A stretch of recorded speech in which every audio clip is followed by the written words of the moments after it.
The Pop Culture Cafe Radio presents classic thrillers.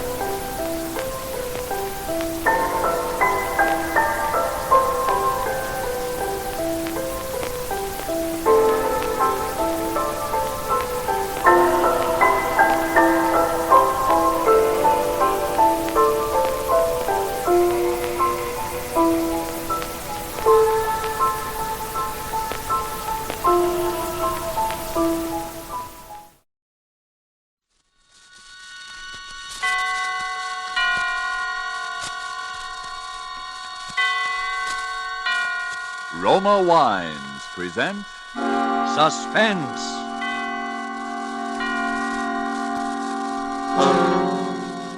Roma Wines, made in California for enjoyment throughout the world. Salud. Your health, senor. Roma Wines toast the world. The wine for your table is Roma Wine, made in California for enjoyment throughout the world. This is the Man in Black, here to introduce this weekly half hour of Suspense. Tonight from Hollywood, we bring you as star Mr. Orson Welles.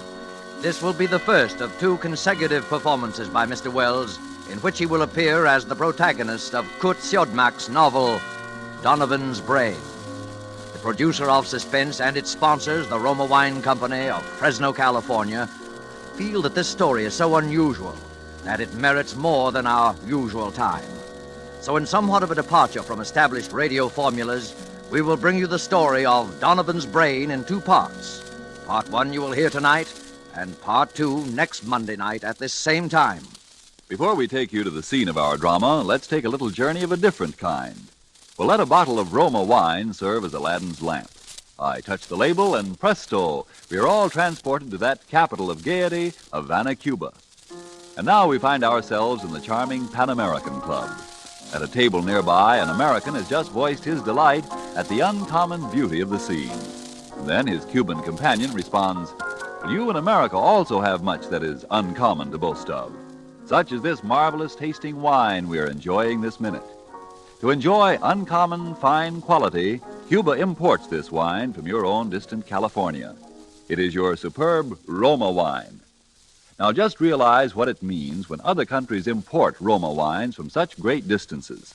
Such international esteem must mean that Roma wines are truly magnificent in quality. And then consider this. You here in America need pay no high import duty, no expensive shipping charges. For these fine Roma wines come from Roma's own wineries in the heart of the rich California wine grape districts. Because so many Americans do realize this good fortune, Roma wines are America's largest selling wines. So why deny yourself this taste delight? Try an inexpensive bottle of tangy, appetizing Roma sherry, or the hearty Roma burgundy, or any of the marvelously enjoyable Roma wines. But remember, these days your favorite dealer may be temporarily out of the type you prefer. Then please try again. Ask for R-O-M-A, Roma wines, made in California for enjoyment throughout the world. And now with part one of Donovan's Brain, and with the performance of Orson Welles as Dr. Patrick Corey, we again hope to keep you in suspense.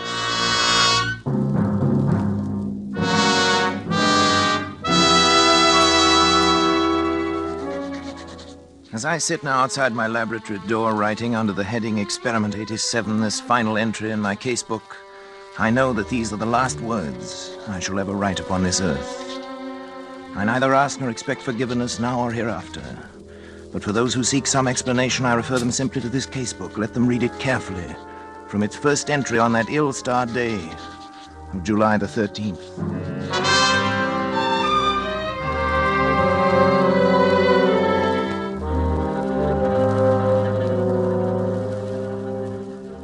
July 13th. Today I bought a small Capuchin monkey from an organ grinder. The animal trembled with fear when I took it into my laboratory, and when I tried to pet it, it bit me. I had to make it trust me completely. Fear causes an excess secretion of adrenaline, resulting in an abnormal condition of the bloodstream which would throw off my observations, so I fed it, and finally the creature voluntarily crept up into my arms, uttering little whimpers of content. When it laid its head against my shoulder, I stabbed it with a surgical lancet. It died instantly.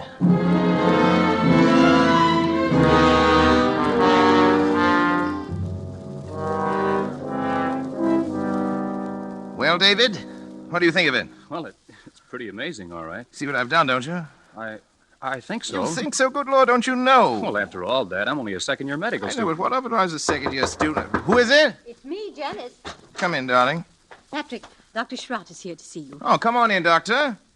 You know our son David, of course. Yes, of course. How are you, my boy? Fine, thanks, Doctor. Well, Patrick, hard at it as usual, I see. Patrick, you didn't eat the lunch I sent in to you. What is it this time, Patrick? A brain. What? A brain, a monkey's brain. Oh, What about the brain, Patrick? I've been trying to see how long I can keep the tissue alive. Oh, is that it in that jar? There's considerably more to it than just a jar, though. Want to see how it works? is it still alive? In a way, yes. It's a fairly simple device, actually, Doctor. Variation on Corell's mechanical heart. The brain lies in a bath of blood serum. These rubber arteries are fixed to the vertebral and internal carotid arteries of the brain. The blood substance is forced through the cycle of Willis to feed the tissue. Over here, I've installed a small rotary pump that forces the blood circulation, you see? But how do you know it's alive? It's very easy to determine. The brain, when functioning, gives off infinitesimal electrical impulses. They can be measured. As a matter of fact, I've hooked the encephalograph up to a small amplifying system. The brain impulses can actually be heard. Here, I'll turn it on. You see?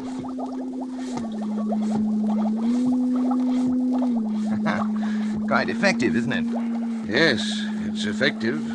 And it's wrong, Patrick. Terribly wrong. I've tried to tell him, Dr. Schrott. In heaven's name, what's wrong with it? Oh, Patrick, you and your mechanistic philosophy, trying to reduce life to a mere matter of chemicals and test tubes. The origin of life is from a higher domain than that, Patrick. And you're profaning. Nonsense. You can't stop the progress of science. Every discovery of whatever kind is a step forward. If I can prove that the brain can perform certain functions outside the body, who knows where we may be able to go from there? Oh, Patrick, how do you know that thing in there doesn't feel pain? How do you know it isn't writhing in agony? Brain tissue itself is insensitive, you know that. Just a feeling. Look. I'll switch on the encephalograph. See? There.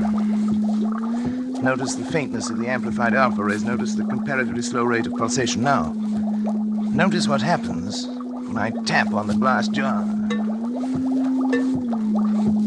See?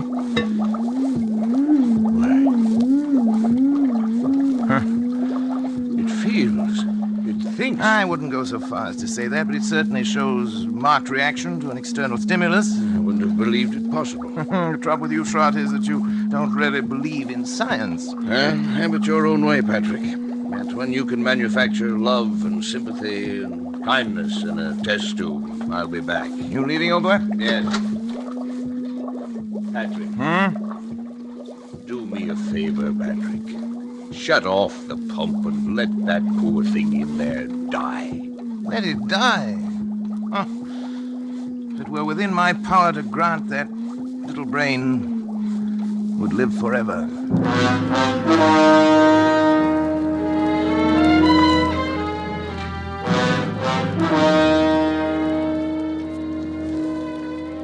July 18th. I'm utterly exhausted from lack of sleep, but the events of the past 5 days have been of such tremendous importance that I must set them down while every last detail is still fresh in my mind. I've had no time to make an entry in this record since that day last week. It seems a month ago now when I had my first partial success with the brain of the capuchin monkey. At that time, however, it seemed that I was doomed to disappointment. In spite of all my efforts, the brain of the monkey ceased to live at 12:14 that night. Tired and disheartened, I lay down to sleep on the cot in my laboratory, but at that very moment, fate was contriving an occurrence which now seems destined to have the most profound effect not only upon my own existence, but perhaps upon that of all mankind.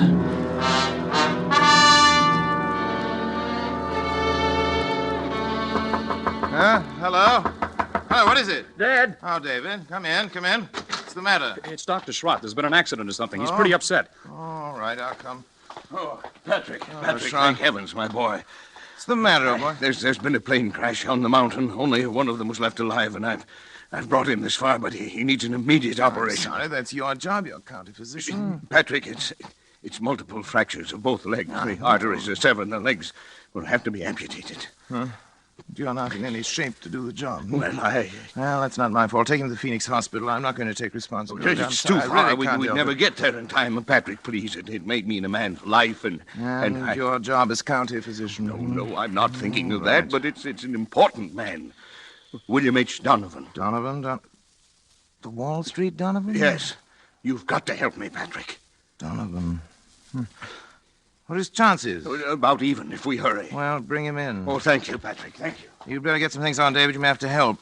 Yes, and we'll use the laboratory table. Before you go, put the instruments in the sterilizer. And don't forget the Geely saw. Right. Oh, but... But what? I thought the Geely saw was only used for... For brain surgery. Not always. Hurry. They'll bring him in now from the car. Okay, Dad. In here. That's right. Easy does. Around the table, please. Yes, Doctor. Easy. You better get yourself a gown and gloves, Doctor, right over there. You won't have time to scrub. Yes, thanks, Doctor. Too bad, isn't he? Pulse rapid. Heart very faint. I wasn't sure whether David, Yes, half Dad. cc of adrenaline, David, 1 to 1,000 intravenous. Right. You men can go now. Is there anything else we No, can do? thank you. Patrick, don't you I'd think... rather we were alone if you don't mind, gentlemen. Yes. Good night, then, Dr. Schratt. Doctor. Good night. Good night. Now, David, if you remove the blanket from his legs, that's it. All right. You see? Fortunately, a forest ranger got to him right after the crash and had sense enough to put a tourniquet on each leg. Even so, Sure. We'll get it. Sure. What's he saying? something like sure. He said it over and over. I hadn't realized he was deformed. It doesn't show as much in his pictures. Patrick, don't you think we ought to begin? There's no use amputating those legs. No use. He'll be dead anyway by morning. Well, won't it? Suppose you're right, Patrick. You know I'm right. But still, we ought to try. We can't refuse to operate just We are because... going to operate. Syringe, please, David, the large one. Here you are, Dad. Spinal anesthetic. Will you give it, Dr. Schratt? Right. Scalpel, please, David. Scalpel and the Geely saw. Geely saw. Patrick. Well... No, Patrick, I won't let you. After your performance tonight? Well, I have... But, Patrick, he's still alive. Precisely. My mistake with the monkey was that he was dead. I don't intend to make that mistake again. Come on, David, Patrick, the scalpel. Patrick, are you out of your mind? You're taking a man's life. I'm giving him life. Donovan would die anyway. But for a while at least, Donovan's brain will live.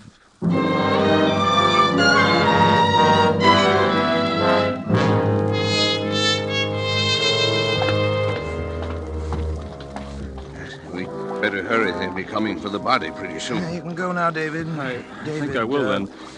You understand, of course. Yes, I understand. Not a word to your mother or to anyone. I understand. Did you put something in the skull cavity Oh, so yeah. the eyes won't fall? I filled it with cotton, bandaged the whole cranium. It looked like any head injury. I hope nobody gets any ideas about an autopsy. You're the coroner. You can stop there. Look, Schratz. This is a chance that comes once in a lifetime.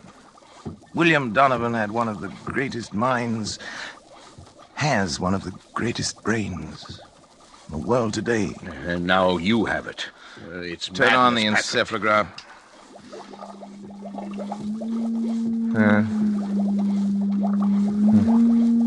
Simple Alpha waves, That's of right. course. No different from the monkeys. You can't take a human brain out of its body and expect it to function. I suppose not, but... Schrott, did it ever occur to you that the brain might simply be asleep? Sleep. Certainly. An operation like that is a severe shock. Tap on the glass.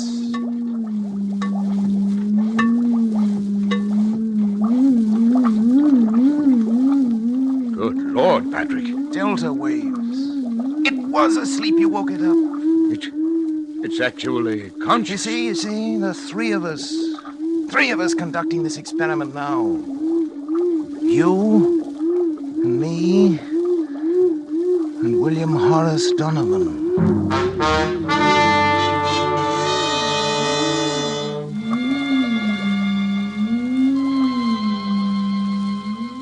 July 25th, I moved my bed into the laboratory, but I've scarcely slept in 6 days. There'll be no longer any doubt that the brain responds like a sensitive seismograph to vibrations near it, including the sound of my voice. Yet I found no method of communication with it. I've devised a simplified Morse code consisting of taps on the glass container, together with voice vibrations. Perhaps I can teach the brain.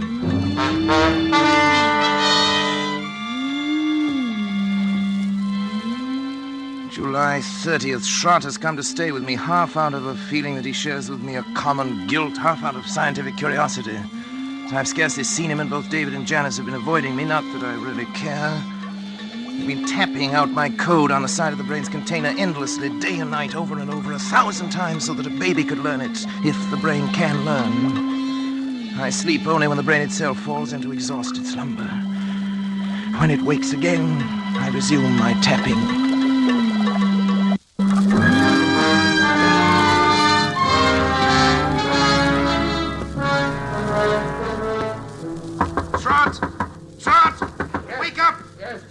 Come on, get up, hurry! Come on, I want to show you something. Something the matter? Yes, old boy, I want to show you something.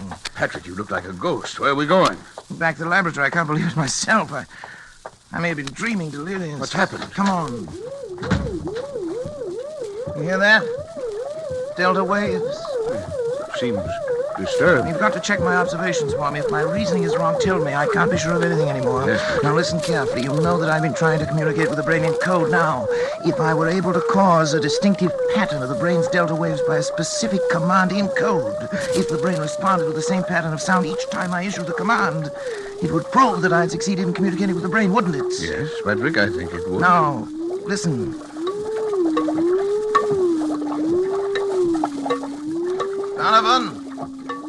Donovan, if you understand, think 3 times of the word talk. 3 times. Talk.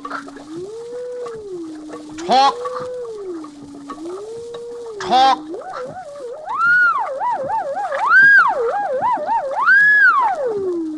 It answered. It spoke. Then I'm right.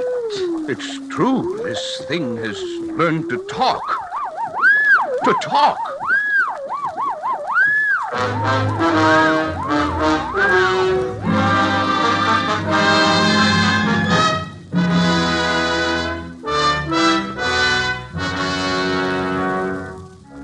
July 31st. Schott is romanticizing, of course. The delta pattern is so infinitely complex that it would be utterly impossible ever to break it down into specific words, yet that it understands me, that it's trying to communicate with me, is certain.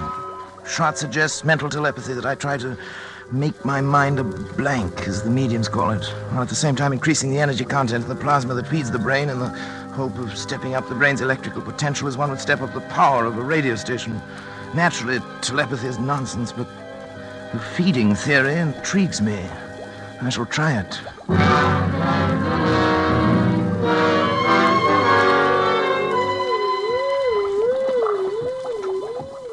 August 12th. Notice today for the first time 2 distinct nodules of new brain cells on the frontal lobex. Electrical potential is increased to 510 microvolts. I've begun smoking cigars. Although I've always hated cigars before. Nerves, I expect.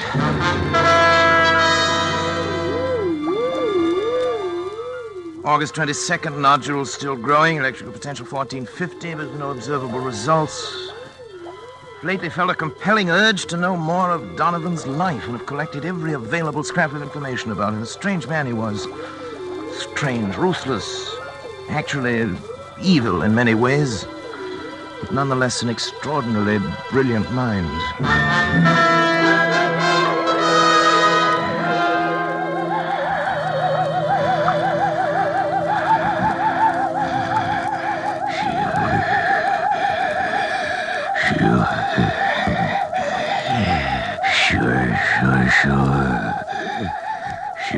Sure. Here will be the test. You agree? Of course. Sure. Sure. Patrick, wake up! Patrick! What is it? What happened here? I thought I ought to wake you up, Patrick. You were moaning in your sleep, talking. Talking? What did I say? I'm not sure, but your voice was so strange that... Janice, what's the matter? It's nothing. I was dreaming, that's all. Janice woke me up. Patrick, let me see your hand. My hand? What do you No, the other one. for? What about it? You're not left-handed, are you? No. Then why have you got ink on the fingers of your left hand? Well, I don't know. Were you writing anything tonight? No. You must have been, Patrick. Here it is, right here on your desk. Nonsense. Wait, let me see it. Oh, you've been writing his name, William H. William Donovan. H. Donovan. Schrott, that's not my handwriting. It's... What? Don't you see what it means? The brain has communicated with me. Patrick, you don't... Look here. Look at this magazine article. Here's a reproduction of his signature. And he was left-handed, too. It says so here. Why, it is. It is exactly the What same. a fool I've been. Look at this picture, smoking a cigar with his left hand. I wondered why I'd suddenly started smoking cigars. The same brand, too. Janice, try to remember what you heard me saying just before you woke me up. Come on, Janice. Think. Patrick, I can't believe... Think, Janice. All I heard was something like, sure. Sure. Of course. Don't you remember, Schrott? He said it that night. It was the only thing we ever heard him say. It was an expression of his. It tells about that in one of the articles, too. Yes, there it is. It right wasn't your voice, there. It Patrick. wasn't my voice. You see, the brain has grown. And it's strong enough to influence not only the higher functions, the frontal lobe, but the speech centers, the motor centers of another brain. Patrick, if this is true, then your experiment has been successful. It's ended. Ended? Oh, it's only begun. Patrick! Don't you see what this means? Patrick, listen to me. Oh, what, Janice? What? You've got to stop. Stop! I can't stand it any longer. Can't you see where it's led you? When you cut yourself off from your family, when you neglected your health, began having fits of temper, and were like someone I hardly recognize as the man I married. All that I tried to understand. But don't you see what you've done? You are a murderer, Patrick, a murderer. Janice, darling. David told me the whole thing. That poor boy's half insane himself from worry. Insane? What do you mean by that? What I say. You killed Donovan. Janice, Maybe he wouldn't have lived anyway. But you killed him. And now this thing has gained such power over your mind that it can make you do things you don't even know about. For all you know, it could make you do anything. Anything. You've got to choose, Patrick. Oh, Janice, please. I suppose you're right, but I'm utterly exhausted. I can't even think anymore. You've got to think. Give me until tomorrow. Let me sleep, and then tomorrow I'll do something. I promise you. All right, Patrick. Tomorrow. But if you don't do something, if you don't destroy that thing, I will. The brain. It's almost as though it heard you and were raging at you.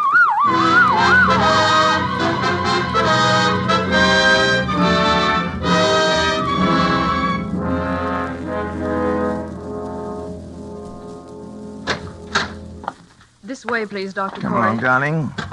But, Patrick, why are we going in here? A psychiatric clinic? I told you I'd do something, Janice. I've got an idea.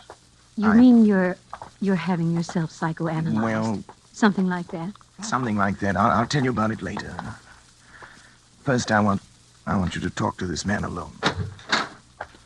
Dr. Zanger, this is Dr. Corey. Oh, how do you do, Dr. Corey? How do you I've heard do, something Dr. of Zanger? your work. Oh, yes. And this is Mrs. Corey. Of course, excuse me. I'm happy to meet you, Mrs. Corey. Thank you, Doctor. Won't you come into my office? I will certainly. Janice, would you mind, darling, waiting in the reception room? I'll be out in just a moment. Thank you. Why, certainly, dear. In here, please, Doctor. Very well. Doctor, she seems quite normal. I'd expected from what you told me on the telephone that... I know. I can assure you, I hate to tell you this, but, Doctor, she's quite insane. I see. Yes, paranoia. She's always been, jealous of my work.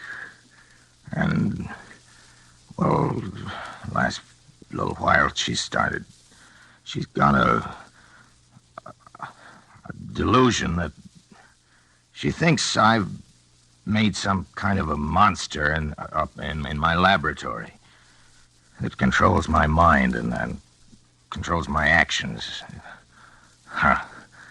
So I'm putting her completely in your hands. Oh, well, it's of course a little unusual, but since you are yourself a medical man... That's right. You definitely wish to commit her then, huh? Yes. You have the papers. Oh, yeah, here you are. Just your signature will be enough, Doctor. There you are. You let me know about everything, won't you? Oh, naturally, Doctor. We keep you informed. Thank you. Well, goodbye then, Dr. Corey. We will do what we can. Oh, right. Patrick? Mrs. Corey is staying with us, Miss Wilcox. Yes, Dr. Zanger. Patrick? Come back! Patrick! Oh, it's all right, Mrs. Corey. Just come with me, please. Patrick! No. Where are you going? Let me go! Let me go! Oh, Dr. Corey? Yes? Oh, about the bill, how do you wish it to be handled? The bill? The bill? Sure. I'll take care of it by the week. The checks will be signed William H. Donovan. Sure.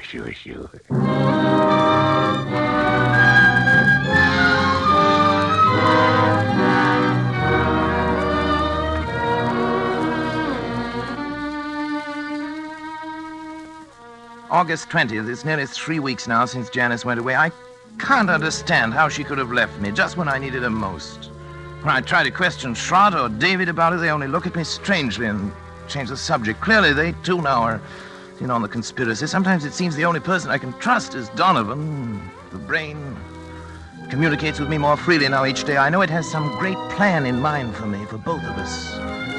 I'm waiting, patiently waiting.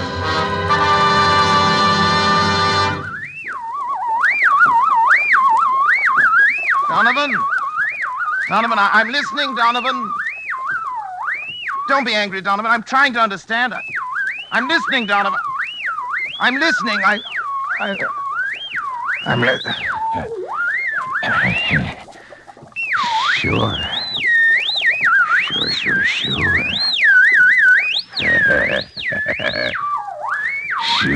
Sure.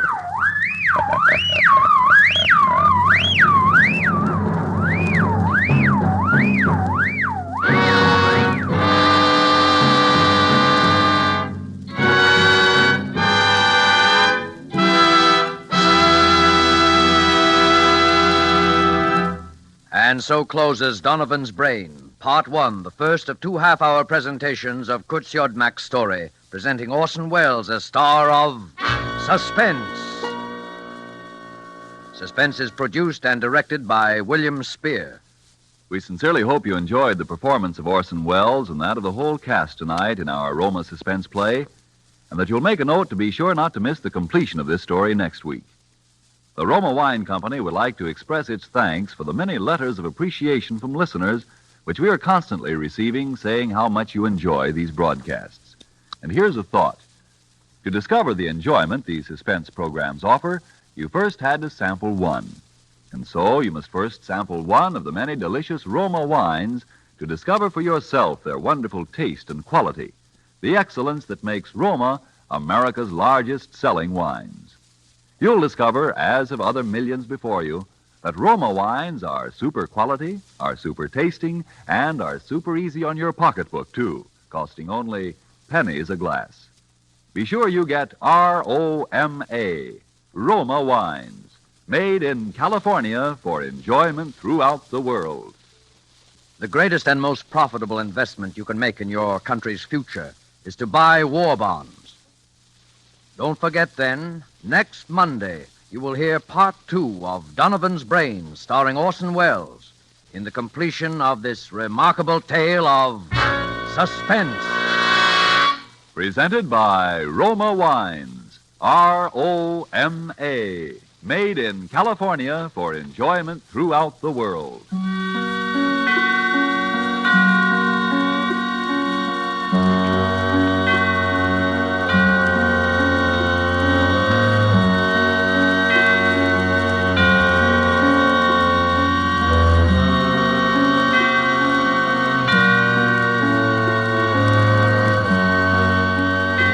This is CBS, the Columbia Broadcasting System.